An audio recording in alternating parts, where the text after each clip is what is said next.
Well, friends, you can open up your Bibles to the Gospel of Matthew, chapter 14, if you have them. If you don't have a Bible there at home, the text will be on the screen for you.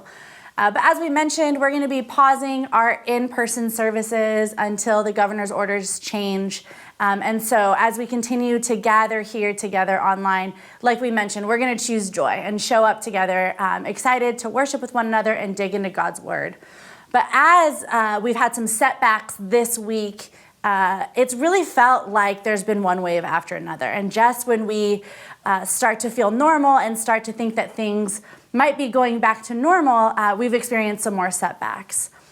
Sometimes it just feels like life is one wave after another and we can't catch our breath. And that certainly feels true for 2020. But for me and my family, that felt even more true in 2016. In fact, 2016 has become sort of a running joke in our family of, you know, if you had to go back and live 2016 over again or 2020, which would you pick? Because it was that bad. It just was one of those times in my life where it felt like one thing after the next, one hit after another. And just when you thought you were catching your breath, the wind would get knocked out of you again. A close family friend passed away. My father's illness got worse, and he ultimately passed away. We experienced another life-altering family hardship in the midst of that. And then I remember later that year, our old headquarters, our old church offices on Lomita burned down. And I can remember distinctly walking through that office and everything was burned and it was char and ash and everything smelled and it was just so smoky and just destroyed. And I remember walking through and just looking at the remains and feeling like, yeah, this feels right. Like this feels like 2016. This feels like the description of 2016. Like everything was just falling apart until it all burned down. Maybe you can think of a season in your life where it felt like that, where it felt like the hits didn't stop coming and you wondered, how long, oh Lord, will it be like this? Maybe for you, that season is right now. And maybe you're feeling like you're in the middle of either a crisis of faith or just this raging storm that doesn't seem to end. My hope for us today is that when we look and catch a fresh glimpse of Jesus in the Gospel of Matthew, that we will see that Jesus is the redeemer of storms. No storm, no matter how violent or how raging, is outside of the redemptive reach of Jesus. And when we're in a storm, we can so often feel like, no, but this is the one thing he can't handle. This is the one thing he won't walk us through. And over again, Jesus proves himself faithful to be the one who can redeem the storm. And so today I want to look back at one of my favorite passages in the Gospels, where one wave after another just keep on coming. And I want to walk through it together today as a story. And as we go, hopefully catch some fresh glimpses of Jesus that maybe we haven't seen before, or maybe we need to be reminded of in this time. One of my absolute favorite things about the Bible is how it speaks to you in different times, in different ways, based on wherever you are in life. The Holy Spirit can illuminate truths of Scripture in a way that the last time you read that passage, you didn't catch. And so for me, this being one of my favorite passages, I've sat in this passage a lot over the years, and I feel like I have had as many revelations about Jesus from this passage as I have had times that I've read it. And so I hope it does that for you too today. So let's jump into Matthew chapter 14, into a story that might be pretty familiar to you. This event comes after Jesus and the disciples have just fed 5,000 men, not including all of the women and children. They are miraculously fed with only 5 loaves and 2 fish with a bunch of food left over, and it is certainly a miracle. It's certainly a miracle. They could not imagine how 5 loaves and 2 fish would feed all of these people. And so if you're the disciples and you've watched this happen, you're probably on a little bit of a ministry high right now, like, I can't believe this, a little bit pumped up and excited. And so Jesus tells them, as the crowd is finishing up eating, Jesus tells them to go out on ahead of him, to go get on the boat and go to the other side of the Sea of Galilee, and that Jesus would come and meet them there. And we'll pick up the story in verse 22. It says, immediately, Jesus made the disciples get into the boat and go ahead of him to the other side while he dismissed the crowds. After dismissing the crowds, he went up on the mountain by himself to pray. Well into the night, he was there alone. Meanwhile, the boat was already some distance from the land, battered by the waves because the wind was against them. Let's pause here for a moment. So we learned that Jesus stays behind to pray well into the night, and the disciples are on a boat on the lake alone. And so at some point, most likely after sunset, when the disciples are sent off, the winds on the lake shift. And this is common on the Sea of Galilee. It was situated in such a way that the wind would come on very strongly and very suddenly. It wasn't uncommon to be on calm waters on the Sea of Galilee, and in a moment, the tide turns. The waves start raging, the wind starts blowing. And so this violent storm comes on, causing these big waves, violent winds, and the disciples are stuck. It says their boat was beaten or battered or tormented by the waves, like just one after another, relentless waves. I think sometimes when we read the Bible, we can read people in the biblical stories as one-dimensional characters. Because the Bible speaks very matter-of-factly a lot of time, like Peter did this, John said that. We need to remember that these are full humans with a full range of emotions and experiences. And so I want us to think about these characters, about these men on this boat and what they might be experiencing in this time. This lake, the Sea of Galilee, is about 64 square miles, and the wind is whipping and the waves are raging. And they're likely in a small 12 to 15 person wooden fishing boat.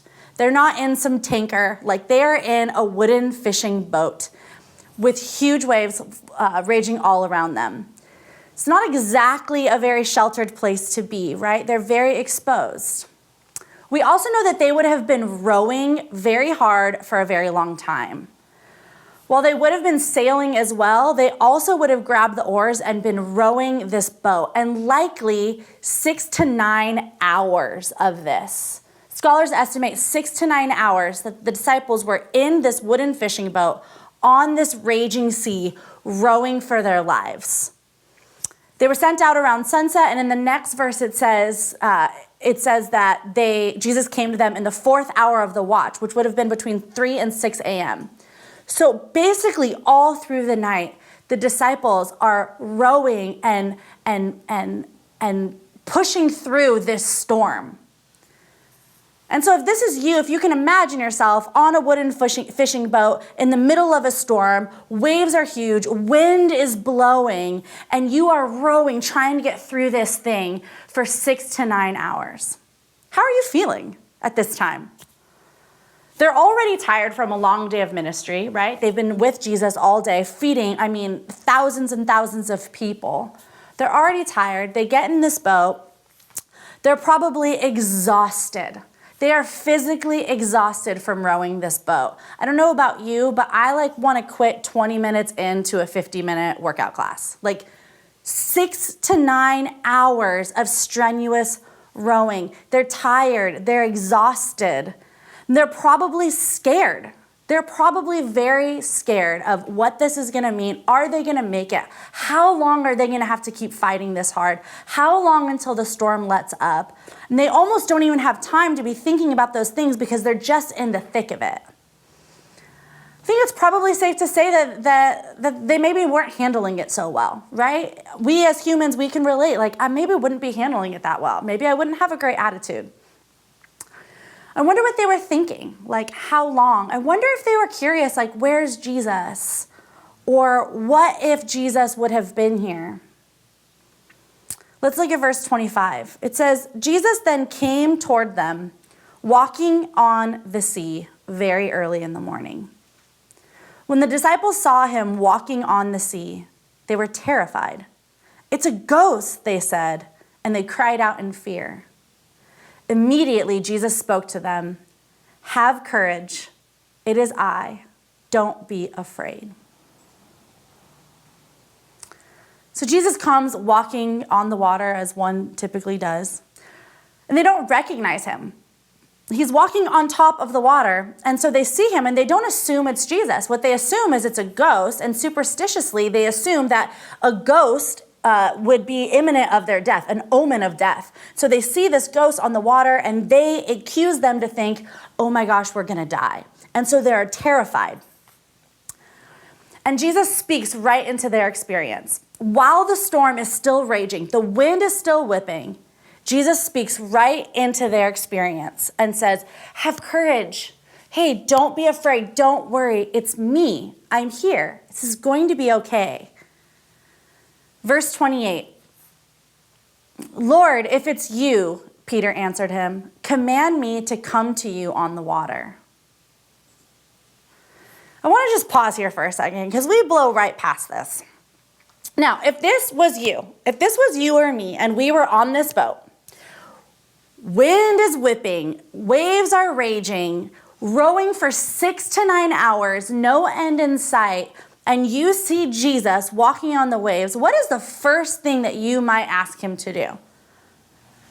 If it was me, my first response would be, hey, Jesus, could you stop this? Could you shut this storm down? Could you end this? Could you calm these waves? Could you stop this wind? Can you just speak into these circumstances and change them right now? I wonder what the disciples thought as Peter said this. When Peter doesn't say, Lord, can you stop this storm? When Peter says, hey, Lord, if it's you, ask me to come and walk on the water with you. If I were the other disciples and I'm rowing and sweating, I'd be like, Pete, come on, wrong request, right? What do you mean? Get on the water and walk with him. Ask him to shut this thing down. Ask him to change this. Ask him to put the storm at rest. Have you ever stopped and wondered why Peter asked this? What makes him respond this way? As I was studying this passage recently, I found myself just sitting with this question. What would have possessed Peter to respond this way? To not ask the obvious request of, Jesus, will you stop this storm? Jesus, would you just save us from this? And I wonder if seeing Jesus in this storm reminded him of the last storm he was in with Jesus. A couple chapters ago in Matthew 8, we see the disciples and Jesus in another storm. But in this storm, Jesus was actually on the boat with them, which you'd think would have brought them more comfort, but Jesus was sleeping through the storm. Let's look really quickly at Matthew 8, verse 23 to 27. It says, as he, Jesus, got into the boat, the disciples followed him. Suddenly, a violent storm arose on the sea, so that the boat was being swamped by the waves. But Jesus kept sleeping. So the disciples came and woke him up, saying, Lord, save us, we're going to die. He said to them, why are you afraid, you of little faith? Then he got up and rebuked the winds and the sea, and there was a great calm. The men were amazed and asked, what kind of man is this? Even the winds and the sea obey him. See, this wasn't the first storm that they had encountered with Jesus. They had already been in a storm with Jesus. And because they had already been in a storm with Jesus, they had already seen what Jesus could do in the midst of a storm. They had seen that with a word, Jesus could calm the winds and the waves. That with just his word, he could put an end to the raging. I wonder if seeing Jesus in this storm reminded Peter of what he learned about Jesus in the last storm. I wonder, they had already learned that in the middle of a storm, Jesus isn't worried. He's not anxious. He's not afraid. And he isn't unsure of what is going to happen. I wonder if seeing Jesus in this storm, this time, reminded Peter of what he learned last time. I want to point out that Jesus redeems storms by turning them into building blocks of faith. One way that Jesus redeems storms is that he turns them into building blocks of our faith. Because of what Peter experienced of Jesus in the last storm, we see him react differently in this storm. And so jumping back into this second storm, a shift happens in Peter when he sees Jesus on the water. They're tired, they're afraid, they're probably imagining the worst. And then Peter catches a glimpse of Jesus. Jesus tells them that he's there with them, and Peter changes. All of a sudden, it's as if the storm is no longer the thing of interest for Peter. It's no longer the thing that he is paying attention to. Peter sees Jesus, and his view of the storm shifts from a crisis to get past to an opportunity to see Jesus do some pretty Jesus-y stuff. The storm is no longer for Peter a crisis to just get through. It becomes an opportunity to watch Jesus on display in action. Because Peter has been with Jesus in the storm before, and he knows that there is something here in this moment that he doesn't want to miss. Getting out of the storm as quickly as possible is no longer the priority. Being with Jesus in the midst of the storm becomes Peter's focus.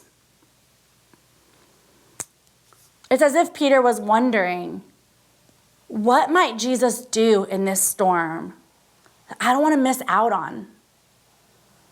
What kind of wonder might he show us that if we ask him to just make this go away, we'll miss it? It's like Peter knows that this is a unique opportunity that he wants to take advantage of to see Jesus on display in power and glory. And so he asks Jesus to invite him to do something seemingly crazy that he knows he can only do if Jesus gives him the ability to do. Verse 29. So Jesus says, "Come." And climbing out of the boat, Peter started walking on the water, and he came toward Jesus. But when he saw the strength of the wind, he was afraid. And beginning to sink, he cried out, "Lord, save me." Immediately, Jesus reached out his hand, caught hold of him, and said to him, "You of little faith, why did you doubt?" Now, I always read this story as a picture of the failure of Peter's faith. Like, oh, Peter, he just couldn't keep his eyes on Jesus. He took his eyes off Jesus and he started to drown. If he would have just ignored the wind and the waves around him and just imagine himself in this beautiful, calm moment with Jesus, he wouldn't have sunk and everything would have been fine. Come on, Peter, you took your eyes off Jesus, right? But I would argue that this is not so much a story about a lack of faith as it is about a growing active faith. These disciples have been walking with Jesus, pretty clumsily, but they have been walking with Jesus, learning from him, asking questions, getting it wrong, getting it right, missing the big picture, being corrected. They have been stumbling along this journey with Jesus, learning more and more about who he is. The last time they were in a storm with him, they freaked out. They freaked out, rightfully so. But Jesus showed them that he can calm the storms. But they didn't know that before they were in one with him. They learned that last time. And so when Peter finds himself in another storm, his response is very different this time. He doesn't say, "Lord, save us. We're going to die." Instead, he asks Jesus to invite him out into the storm. It's actually Peter's faith that got him out of that boat. Peter had faith, a faith that moved him to action. It was his faith that got him out of that boat, that had him place his feet on the water, hoping that they would plant and not sink. It was his faith that enabled him to let go of the boat and put one foot in front of the other, even though knowing intellectually that would be impossible to stand. By faith, he does it anyways because he believed that if Jesus invited him to do it, he could do it. Peter's experience of Jesus in the last storm gave him the faith and courage to believe, not just by words, but by action, that Jesus had the authority to control those seas. Now, Peter could have asked Jesus to do what he did last time. He could have seen Jesus in the storm and thought, "Oh, I know what to do here. I'll do what I did last time. Last time there was a storm, we said, 'Lord, save us,' and Jesus made it stop." Peter could have employed that same technique that he learned last time, but he's grown. He's seen Jesus do more. He no longer sees Jesus as just a tool to make the storm stop. He knows that Jesus has something more for them to see and experience in the middle of the storm, and Peter wants it. He wants to see the power and majesty of Jesus on display in the storm more than he wants the storm to be over. And because of this, because Peter wants to experience more of Jesus, Peter gets to walk on water. The second thing I want to point out is that Jesus redeems storms by turning them into opportunities to watch the power of God on display. The storms in our life can become opportunities to see God and his power and his goodness on display in a way that if that storm were to be gone, we might not see. And so the story goes on, and like most of us know, he sees the wind and the waves, and he gets scared, and he begins to sink. I want us to catch something here. Just because Jesus was there doesn't mean the circumstances weren't scary. Just because Jesus was present and Peter could see him right there doesn't mean that the circumstances weren't scary. He's on the water. He's standing on the water. He's very aware of the fact that Jesus has the power to help him stand on the water and that Jesus could calm those waves, and yet he's still afraid. He doubts. This word doubt is not so much a theological uncertainty or a lack of belief, but it's more of a hesitation or a wavering. It actually means to duplicate, meaning he almost had two minds. It's this picture of, I believe, help my unbelief. There's a conflict between the evidence of his senses, his experiences, what he's seeing around him, and the invitation of Jesus.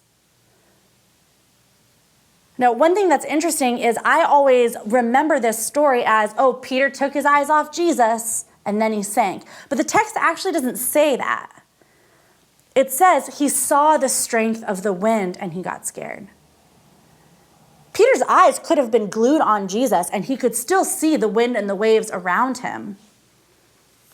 We can be both looking at Jesus in the midst of our circumstances and at the same time be aware of the fact that our circumstances are scary. You are allowed to feel more than one thing at the same time. Peter's wavering, his hesitation to trust Jesus, he's in this moment where standing on the waves is evidence that he does believe, and yet seeing the storm rage around him evokes a fear in him, and both of these things are true at the same time, and he begins to sink. And he cries out for Jesus using the same words that they cried out on the boat in the storm in Matthew 8, Lord, save me. Now, maybe you are like me, and I have this bad habit of taking my issues and reading them into the text. So I take what I think God probably thinks of me, and I assume he thinks that of the people in the Bible. And I make a big mess of it because I put my own issues into the text. So if I feel disappointed in myself, God must be disappointed in me. So then I read the interactions in the Bible through that lens of God being disappointed in them, and it really distorts the story. And so I always read this story, this part of the story of Peter saying, Lord, save me, as Peter's admission of failure. Like, oh, I failed again. And now I need you to rescue me. And if I would have just kept my eyes on you and done it right, I wouldn't need you to rescue me. So sorry, like, here I am. Could you come and save me again? I messed up again. And then I expect Jesus to sort of roll his eyes at Peter like, gosh, like, we're still having this problem. Like, you still don't believe I can calm the storm. Come on, like, let's go. And he like begrudgingly like pulls Peter out of the water and is like, still got work to do on this guy. Maybe you are healthier than me and that doesn't resonate with you. But if it does resonate with you, I want you to know that you're not alone, but you're also not right. This is not the correct way to view Jesus' response to Peter. What I used to read as Peter's failure of faith is actually an indication of Peter's growing faith. Yes, faith enabled him to climb out of the boat in the first place. But faith also is what motivated him to cry out to Jesus when he started to sink. We don't see Peter begin to sink and start swimming frantically for the boat, or just start flailing and screaming and crying. The moment that Peter begins to sink, what does he say? He cries out and says, "Lord, save me." Maybe it's that Peter remembers from last time that if he cries out to Jesus in the midst of the storm, "Lord, save me," that in fact his Lord will save him. And how does Jesus respond when Peter wavers and begins to sink? It says that he immediately reached out his hand and caught hold of him. Immediately. No shame, no condemnation. Jesus doesn't stand there with his hands on his hips, being like, "Yeah, don't you wish you would have kept your eyes on me? I'm going to let you flounder a little bit." Jesus doesn't do what I would do.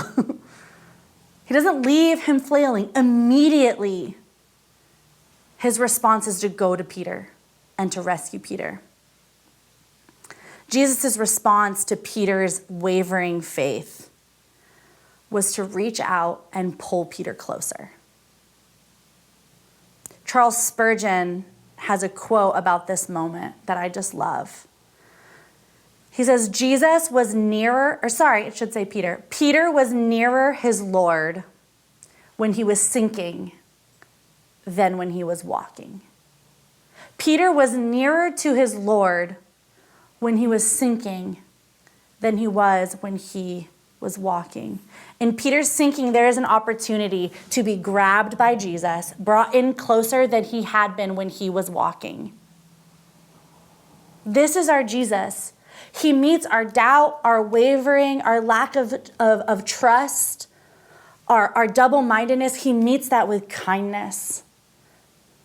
And he uses that as an opportunity to get even closer to us, where we feel like he's pushing us further away because we haven't risen to the occasion of faith. He, in fact, uses that moment to draw us nearer to himself. The third way that Jesus redeems storm is by drawing us even closer to him in the midst of them. I wonder what happened between this moment of Peter sinking, of Jesus reaching down and grabbing him, and then getting back in the boat. The text cuts out there, and the next part, they're just getting back in the boat. But what happened there? I mean, this is just for fun. I don't have any answers. But did Jesus pick him up and carry him? Did Jesus put him on his back and walk him back to the boat on the waves? Did you just hold him like a baby and walk back? I highly doubt that Jesus towed him behind him, dragging him in the water. I highly doubt that one. But what was that moment like? The journey from sinking to getting back in that boat with Jesus. How did they get back there? And though we don't have the answer to that, to question these things and to wonder what took place there allows our imagination to sort of jump into the story and think whatever that moment looked like, however Jesus got Peter back to the boat, it was just Peter and Jesus on the waves. What intimacy must have been bred there. What closeness must have taken place on those waves between them. I can guarantee that it was deeply intimate and that moment was burned in Peter's memory forever. And Jesus responds to Peter and says, "You have little faith." He doesn't say, "You have no faith. I can't believe you don't trust me." He calls him, "You have little faith." And I think potentially more so than rebuking Peter for not having enough faith, perhaps this moment is Jesus revealing to Peter, you've got a little faith, but it's not a lot yet. Learning that our faith is not as strong as we thought it was is actually a gift. Learning that our faith is not as strong as we actually thought it was is a gift. It's an opportunity to be aware that there's room to grow, that I won't always look this way and my faith might not always be this weak, but that as I keep walking day by day in faithfulness, leaning into Jesus, learning from him, learning more of who he is, trusting him in moments of hardship, my faith will grow bit by bit. Our faith grows when there is an opportunity to trust Jesus and we actually trust him.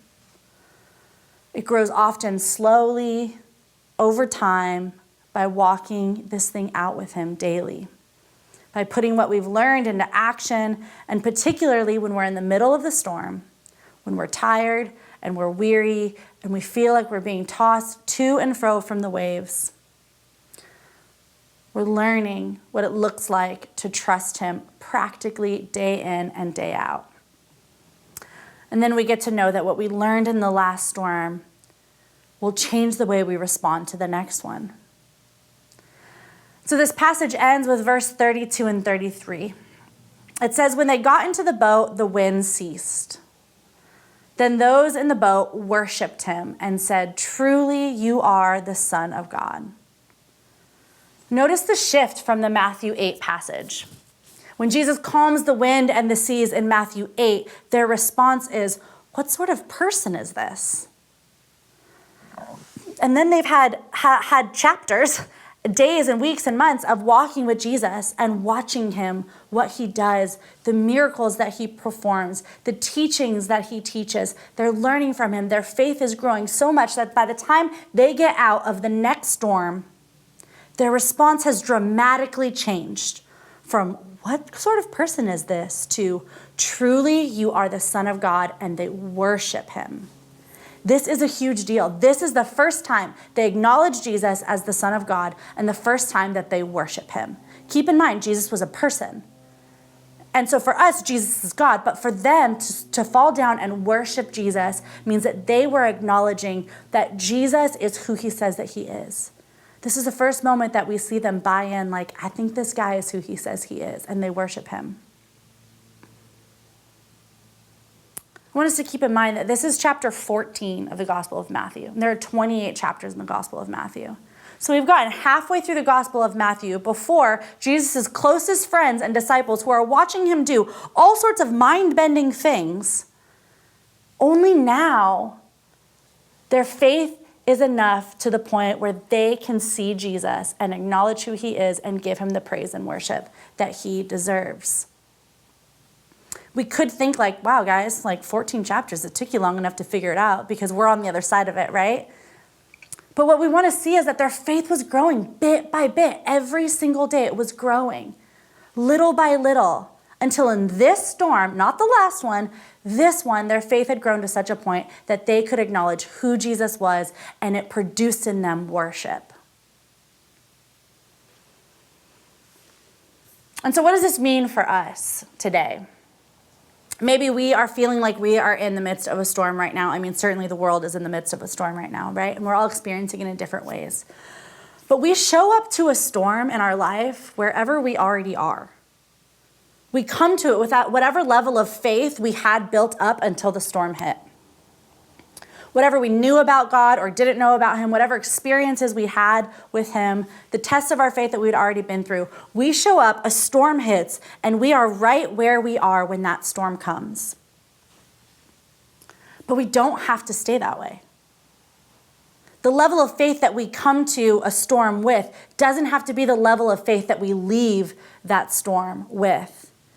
Peter could have just learned what he already learned in the last storm and been like, okay, just hold on tight and pray and ask Jesus to stop it, and eventually he'll stop it. He could have just done that. But he had learned from the last one that there is more in the storm than waiting for it to end. And when this was all over, as they carried on with the course of their lives, what do you think they remembered about this storm? Do you think they remembered like, oh yeah, remember that one like windy, stormy night on the Sea of Galilee? No, because there were probably a lot of windy, stormy nights on the Sea of Galilee. It's kind of what it was known for. What they remembered was their experience with Jesus. What Peter remembered was the feeling of water stopping under his foot in a way that could only be miraculous. The disciples, and definitely Peter, most certainly did not look back at this night as that terrible storm that they went through. Just another awful storm. The storm was likely far overshadowed by what they experienced with Jesus. The storm met them with the level of faith and understanding that they had at that time, but they certainly came out of it differently. And we know that that's true because they stop, They acknowledge Jesus for who he is, and they worship him. And while the storms might reveal the state of our faith, rather than rebuke us for not having enough of it, which leaves us feeling guilty and shameful and like, man, I can't believe I haven't figured this thing out yet. Instead of leaving us like that, Jesus immediately reaches out to us in the midst of the storm. And the invitation is that he will draw us near if we will let him. And so I want to ask you, in this season that we're in, we can keep complaining about all of the things changing. We can keep saying that we're over it, like we're the only ones that are over it. Over and over again, we can just keep saying it. Or we can shift our perspective. We can see Jesus in the midst of this storm, whatever storm you might be in, and it can change the way we see this time. So I want to ask you, as we're still in this, months after we thought we would be, how do you want to come out of this differently? How might Jesus want to use this season as a building block of your faith? How might Jesus want to show you more of himself in this season? And how might he be inviting you to draw nearer? It is okay to have a faltering faith and a true faith at the same time. I believe and help my unbelief. And so Jesus is the redeemer of storms. And when I look back at 2016 and all of the things that my family went through, all of the one hit after another, wave after wave after wave, it's also the year where I saw miracles happen. It's the year where I saw things happen that only Jesus could have done. It's the year that my faith grew probably more than it's ever grown in my life, and my confidence in Jesus' ability to redeem all things and all seasons and all circumstances was solidified. And in the 4 years since then, a lot of seasons and storms have come and gone, and I have experienced those differently because of the way I experienced 2016. And I hope that in 2024, whatever storm is waiting for me there, I will experience that differently because of what I've experienced in 2020. I want it. I don't want Jesus to just stop the storm. I want to learn in it. I want to see him in it. I want to walk on the waves with him in it. I want this time to mean something. And so maybe this year can be that for you. Maybe there's still invitation for you to come out of this different and stronger and closer to Jesus. There is still time to respond to that invitation, to put your faith in Jesus and draw nearer to him. And so let's not waste it, friends. Let's be in this with Jesus. Eyes on him, ears open to him, hearts turned towards him. And let's take all of these things to him as we worship. Would you pray with me?